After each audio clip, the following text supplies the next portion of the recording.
Welcome everybody. Today I'm going to be talking about decals, and I'm going to be showing you some examples using decals where we create blood stains on the floor and surrounding objects. So let's just get right into this. Okay, the first thing I want to show you is let's jump down to the material that I created. So really simply, this is just a standard material. I call it M Blood Spatter Decal. And if we open this up, let me go through the components that you need to create this material. So the first thing is you want to select your material, and you want to go down here to Material Domain, and you want to choose Deferred Decal. You then want to set the blend mode to translucent, and in my case, you want to set the decal blend mode. For the example I'm using, I use debuffered, translucent, color, normal, and roughness. If you want a little more information about the decal blend modes, let me pull that up for you. So in this case, this is the Unreal Engine blend mode documentation. It's not the best, but it's kind of gives you an idea. So here are the different blend modes that you can have. There's stain, translucent, normal, and emissive. That's what they're showing you. Here are the actual 11 blend modes that you can use, and these sort of explain what the difference is for those. Although, like I said, it's not a perfect explanation. This is the one that I'm using though, right here. All right, so let's jump back to this. So here's the big part. So the first thing is I just set metallic to 0. I set roughness to 0.4. This will control how much sort of shine comes out on the on your blood stain. The next thing is I have a color. This is a parameter, so if you wanted to pass in a different color, you could do that. I use the so that's the emissive color. I do that for both the base and the emissive. The next thing I'm using is the opacity. And this is how you control using a sub-UV for different blood drop types. So let me show you this real quick. So here is this is a image that I imported, which has lots of different types of blood spatter. I think I created this myself, but I used it using some royalty-free images, or I sort of aggregated together a bunch of images. So you can see that these are roughly broken up in a 4x4. And so depending on which, if we go back to our blood decal here, what we're doing here is we're taking this texture object, passing it into the sub-UV function. Here you tell it that it's a 4x4 image, and you tell it which frame to render. And when they say frame here, this basically means that in the grid, the 4x4, if you start from left to right, top to bottom, 1, 2, 3, 4, that's the frame number, that's the image that it's going to use. So what I do is I take that image right there, whichever frame it is, and I multiply it by this input data point called decal lifetime opacity. And what this does is over the lifetime of the decal, the opacity will go from 1 down to 0. So if you multiply that value times this image over here, it will fade out over time. The next thing I do is for the parts that are coming through, I can increase the opacity and boost that up, and I'm going to show you what that does. So this opacity gets passed into here, and then lastly, I use the normal. I just take a standard texture, the water texture. not the best for blood, but it worked for me. And we just take the texture coordinates, pass it into here, and that is the, whoops, that is the normal that I'm using for my blood texture. So the next thing I did is, now that I have my material for blood splatter, let me apply that. What I'm going to do is I created a material instance from this. So if you right click and do create material instance, here is my instance, and you see that we can change 3 parameters currently: the color, we can change the frame that we're rendering, and we can also change the boost. So what I'm going to do is put these side by side. Let me put these side by side. So here we have our color, our frame, and our opacity. Get this spread out just a little bit. So if you look over here, what I did was I just grabbed the, let me pull this down one more time. I grabbed my decal instance and I drug it into my scene. And that's how I got this right here. It creates like a decal actor and drops it on the floor. And so let me show you, when you change the frame, you see that it's changing the image that's rendering on the floor. And that is because it's choosing a different frame from our sub-UV texture. So that's the first thing that's going on. The next thing I want to show you is, this is the opacity. So you see that with this multiplier that we have, if you have a very faded out image, right? So this is the image I'm talking about. Let me show you. If we go back to this blood image here, these spatters, if this, if the white coming through here is very transparent or not very dark, then what you're going to get is, if we go back to here, you get this sort of kind of faded out decal, right? It looks like it's blood, but it's not very strong. It's not like, you want it more opaque. And so what you can simply do is up this opacity boost, and you can really crank up and make it look like, you know, a bucket of paint was spilled on the floor, rather than like some Kool-Aid, right? So that's the difference here. So this opacity boost, that little trick, is really simple, but it takes your blood spatter decal. Yeah. So right here, just boosting that up before we stick it in the opacity by multiplying it. That trick right there really comes in handy, because, you know, I wanted like blood, right? I wanted it to look like really dark and look like something happened, not faded out and kind of like a Kool-Aid stain. So that's it. And obviously you can change the color. You know, if you want green blood, be my guest, right? So you could do this, and then you could really crank it up and have all sorts of fun. So you can use this for a variety of purposes. Let's see. The next thing that I wanted to show you is how to use this in a particle system. So I think what I'm going to do here is, I think we're going to go ahead and just create a new particle system. This will just be a test. I'm just going to leave it renamed like this. And let me just show you how to start from a base particle system. And what we're going to do is, the particles are going to go up, they're going to fall down, and when they collide with the floor, they're going to leave a decal on the floor of our blood spatter. So let me just show you that real quickly. First thing we're going to do is, we're going to change our blood material. We're going to change our material to our blood instance. Okay, and this is really a very basic instance that I have. Let me just show you. All that it has is a, you can actually ignore all this part.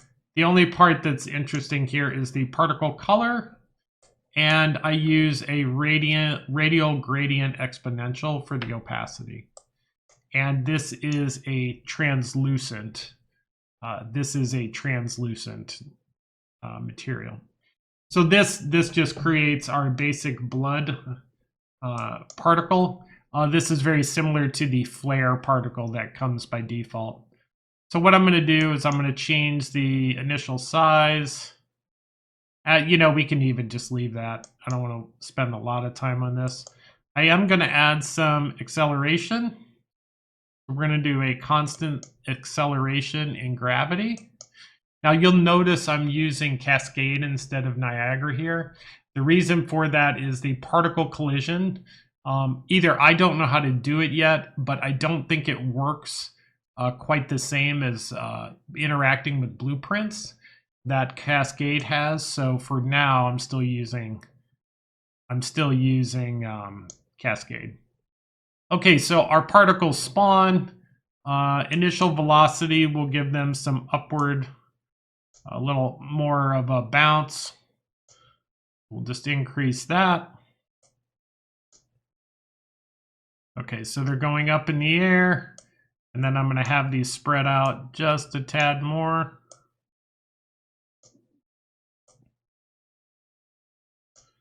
Okay, so now that we have our particle system, what I'm going to do is I'm going to lower the spawn rate.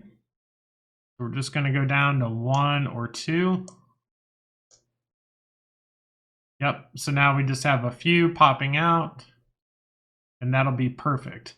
The next thing you want to do is you want to add a actor collision. So we're going to add this node in. What we're going to do is we're going to add a kill. So as soon as it collides, we want it to kill the particle.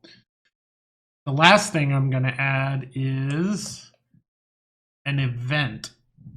So we're going to create an event generator. And on the event generator, we need to add our event. So what you do is you open up, you add a new item to the array. You add an event on, we can actually add it on death, because that means when the particle, well, actually, I'm going to do it on collision. So when the particle runs into the floor, we want it to collide, and then we'll get that information about the collision. Only the first time. And I think that's about it. Yep. Okay, so now we have our particle. It's going to pop up. Let's give it a color. I don't think we need color over life. We will just add an initial color.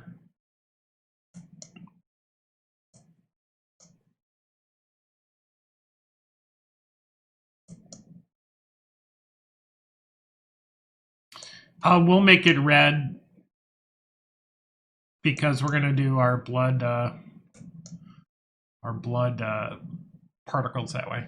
Okay, so popping up and going down. So now if we browse back to our new particle system, here's our new particle system. And what I'm going to do is I'm going to drag this particle system and drop it into our world that we were looking at earlier. Okay, let me show you what that looks like now. Okay, so here we go. We have, let me back out just a bit. So we have our particle system, and it is generating particles. Now, if you don't like to see the decal here for the particle system, what you can do is go down to sprites and see how I got rid of the decal one. You can go to effects and you just uncheck that, and then the sprite will disappear. So here is our particle system.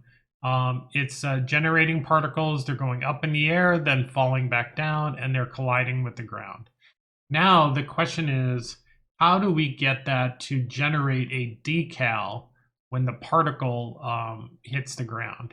So the first thing I'm going to do is I'm going to create a new blueprint. So we're just gonna create a blueprint and we're just gonna make it an actor. Yeah, just an actor. And I'm not gonna bother naming it, but what we're gonna do is in this blueprint, we're going to add our particle system. So let me do this. So particle system, okay. And the particle system that we're going to add is our new particle system. So down here under template, this is it. Okay, so now you see this, okay. The next thing we're gonna do is on our event graph, in the begin play, what we're gonna do is for our particle system, we're going to add a collision event system. What you have to do is you have to bind a event which when the particle collides, you want to get that notification. And so the way you do that is you look for bind on particle collide. Right? See, they have death and spawn and burst, all these other events, but we just want the collide one. So I'm going to bind event on particle collide. So this is in our blueprint actor. Okay. And then what I'm going to do is drag this out, add an event, add a custom event. And here is our collide event for the particle. And so when this happens, here's where you have an opportunity to react to the particle colliding. And I'm doing this in the blueprint of the actor that spawned the item. So if I save this right now, what I can do is I'm going to go back, I'm going to grab my new blueprint, and I'm going to drag it into my scene. Okay. Let me go back and I'll just show you.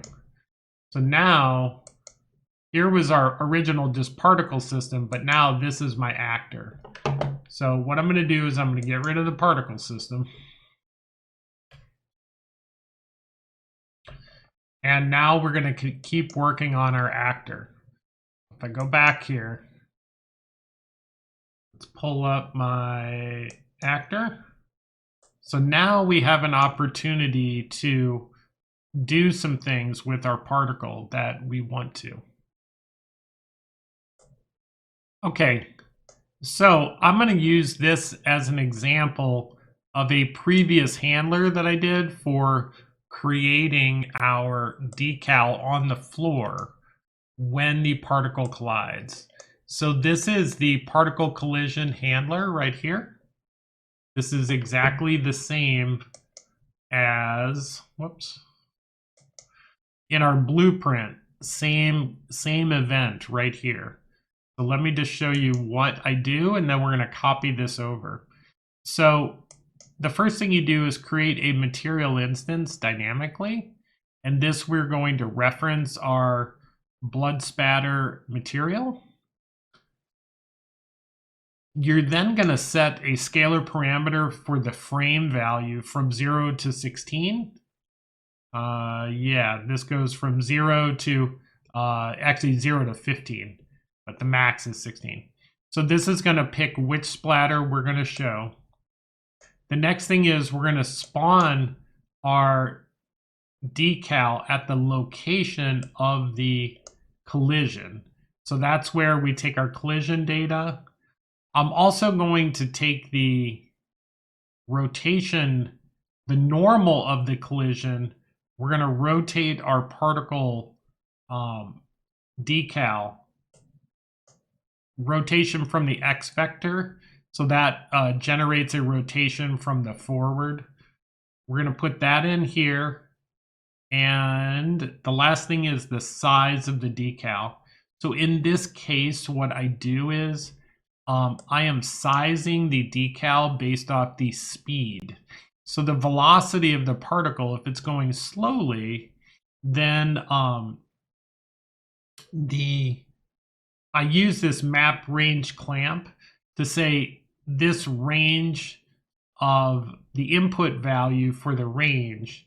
I go from 0 to 1000, and the output goes from the minimum size to the maximum size. basically what this is saying is, depending how fast the particle is going, the decal will get smaller. I'll copy this over, but I'm going to use a different mechanism in our example. The last two things we do, so we spawn the decal, and then what we do is we set the fade. So this will fade out the decal over time. And we're going to start at 5 seconds and fade out over a duration of 60 seconds. And at the end, it's going to destroy the owner. The last thing is the set fade screen size. You set the fade screen size, which says that the decal, if it is far away and it's very small, that it won't be visible. So if you don't set this, you'll notice that your decals, if they're very small and in the background, they will not show up at all. And so by setting this to a very small number, they will always show up. So what we're going to do is I'm going to copy this over. I'm actually going to copy everything except for the sizing piece. I'm going to copy these pieces right here. Okay. Copy this. I'm going to put it into our new blueprint. So here is our sample or tutorial version. All right. Now the next thing, I am going to use the instance version of this, not the base. So here's blood spatter decal, and here's the material instance. I'm still going to use the 0 to 15 to set our frame. The rotation is coming from our normal. Okay. The location is going to be where we're going to spawn our decal. The size of the decal, we're going to just default this to a value of, let's see, if I just do, we'll just create a variable real quickly. So if I do a quick variable here, and we'll just call it an integer, or actually I think a float is better. And we will call it size. So we'll grab this, put this up here. And we're going to set our default size to 5 for now. You can always make it bigger later. And we can adjust this on the particle itself. Okay, so I think that's it. So now what's going to happen is when we run this, our particle, when it collides, we will see that it generates a splat on the floor. Let me go up to our... I figured out what issue I was having. The problem was that when I originally set this up, the size I was using was very small, and so the splatters were actually showing up, but they were so small I couldn't see them. So now what I've done is I've raised my size up to 60, and let me show you what it looks like when you run it. So now the particle goes up, and when it comes down, it is colliding. And when it collides, we are triggering, let me show you. So when the collision occurs, we're creating our instance. We are setting the frame, so that chooses which pattern of splatter. We set the size, the location, and the rotation. Then we set the fading out time and the size. So currently they're fading out pretty slowly. So what I'm going to do is I'm going to speed this up, the fading. And so we're going to start fading after 1 second. And we are going to completely fade out after 5 seconds. So let's look and see what that looks like. Sort of a I just want you to be able to see what it looks like you're running like that. Okay, so now the splatters are occurring, and you'll see that they fade out rather quickly. See that? See the fading that's occurring? So it's kind of like the seeping into the concrete or something like that. So anyway, this is not, this is just showing you the basics of how you can get particle collisions and decals working. You definitely have to play with this to make it look good. And you have to spend a fair amount of time just sort of tweaking, working with your patterns of your blood splatters and those sort of things. But overall, I think it's a really awesome effect. Unreal makes it super easy. And I hope that Niagara will make it this easy to interact with decals going forward also. I have heard that they are going to have a decal renderer instead of a sprite renderer, so that should make things really nice. But until then, this is how you do it. I hope you enjoyed this content, and if you want to see more, please hit subscribe, hit the bell icon, and I will see you on the next time. Take care and have a great day and a safe day. Bye.